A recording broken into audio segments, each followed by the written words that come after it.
Growing up, I never tried turn-based games. I always stuck to the usual shooter or platforming games, because my caveman brain always told me that turn-based games are boring. I mean, all you do is attack the enemy and then watch as he launches one back at you, so the formula seemed boring to me. But as I got older, I started to experiment a bit with what I like to play, and through doing so, I found Baldur's Gate 3. No, wrong game. I found Clair, Obscur Expedition 33.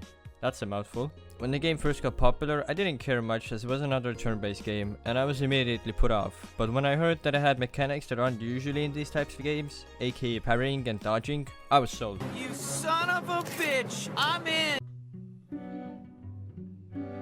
I'm not gonna dive into the specifics of the story, but the main plot is that a catastrophic event called the Fracture happened, which caused France, and presumably the rest of the world, to perish, leaving behind survivors who now live on a piece of France, and every year a mysterious entity called the Paintress paints a number onto her canvas. That number corresponds with a person's age, and when you reach that age, you die, or in this game's case, you gommage.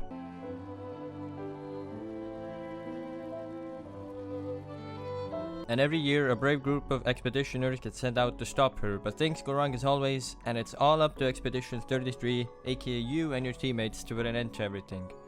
I don't know if this counts as a spoiler, but the game's main theme is grief. If you play the game, you'll eventually understand what I mean. This section is gonna be all over the place, but bear with me. Gameplay wise, I wanna compare it to Honkai Star Rail a lot, because the overall loop is the same. You run around the map, fighting collectibles or items, and then you get the opportunity to strike first when going into battle, which is exactly like Honkai Star Rail. And then you fight. I found the combat really satisfying and fun. Now this may sound like I'm biased here, but I like it when games let you parry or perfect dodge enemies. It makes the game have a high skill ceiling, and I find myself to be more engaged in the game overall, so maybe that's why I like the combat so much. Aside from parrying and dodging, it plays the same as any turn-based game, so I don't have much to say there since I barely play them. Each character you play as has their own gimmick. For example, Gustav can overcharge his arm if you do enough hits and does huge damage. The wizard of this game, Lune, has a system called stains. When you cast elemental spells, you collect different stains, and those stains then buff other spells that you do. I found this system really cool, and I was always looking forward to what mechanic would be introduced when I met a new character. If you're worried about difficulty, then don't worry, this game is covered with the baby mode. I played on this too, don't be afraid to choose it. I found the parry windows really small and the damage too high, so I lowered the difficulty, and I still had a fun time playing the game. The only complaint I have is that the enemies basically tickle you on this difficulty. If you're not going against the hardest optional boss in the game, who one-shots you, then every other enemy, aside from a few exceptions, are going to tickle you. They do like 12 damage, 20 damage to you.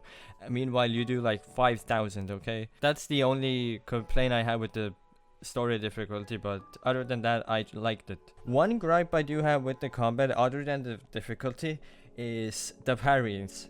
The enemies have... The late game enemies have such ridiculous attacks that you do not know when to parry them. The only way you can really learn to parry them is if you dodge beforehand, but even then, if you mess up the dodge, which has a pretty huge window to not mess up, you still get hit. Like, there were these, late game, there were these enemies who had the most ridiculous delayed attacks ever. It's like you're playing Elden Ring, you're playing against Margaret, and the guy just holds up his cane for a total of like 6 seconds, and you're just wondering like, when is he gonna swing?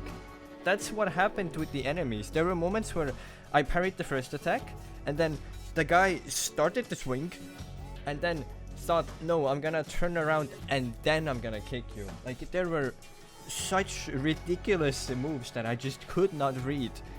But other than that, the game is fun. The combat is really fun. Now, talking about environments, this game does it so well. There were so many moments where I was running around and just had to stop and admire everything. Almost every place you go to is gorgeous. I don't have much footage of these places because I forgot to record everything, but here's a few screenshots. I don't know why I keep dedicating sections to music, as I don't have the vocabulary to talk about it or praise it properly, but sure, let's talk about it. I absolutely love the music for this game. Some of the combat tracks were pretty boring, but most of them were enjoyable. but two of the enemies had these really nice and funky themes that caused me to not pay attention to attacks.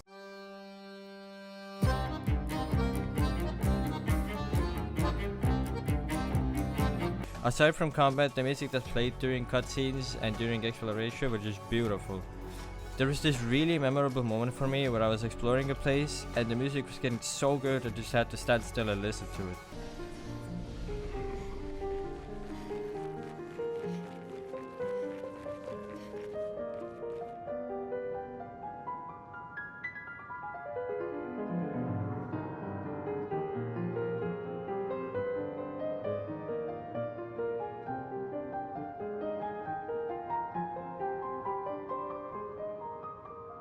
If you went back in time and played these to someone, they'd probably think it was made by Mozart himself. Sometimes you would have these really emotional cutscenes and moments, and the music would just amplify everything. Let's be honest, I never cried to music. I would never cry to a song, let's be honest. I am a...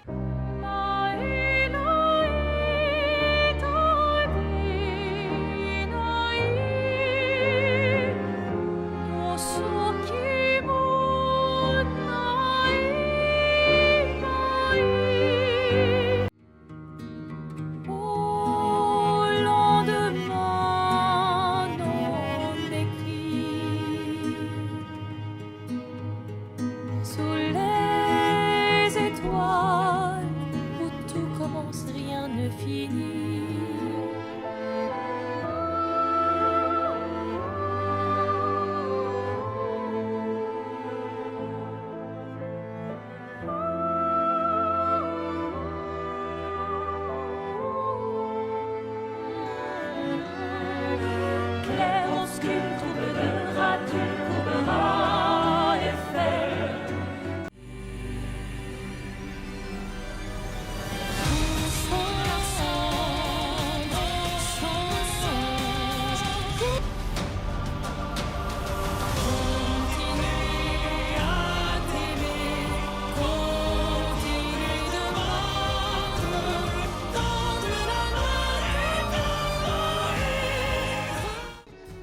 In general, I absolutely loved this game. It was perfect from beginning to end, and I hope it wins Game of the Year or I will riot. The story is absolute cinema. There were reveals and moments where I would just pause the game and walk around my room to process what just happened. And it's also the second game to ever receive a standing ovation from me. As the credits rolled, I stood up and I just started clapping. It was that good. I began the game on a pirated copy, but as I kept playing, I had to buy it just to support the developers. And I also platinumed the game. I didn't think I was gonna get all the achievements, but the game was so good, and after the story ends you still have so much to do that I felt the need to get all the achievements. So if you made it this far in the video and are still on the fence about playing this game, then please do, you won't regret it. I promise. The gameplay is fun, the story is one of the best I've ever experienced in a video game, and if you're looking for something that makes you cry, this is it. That's all from me. Thank you everyone so much for listening, and I'll see you next time.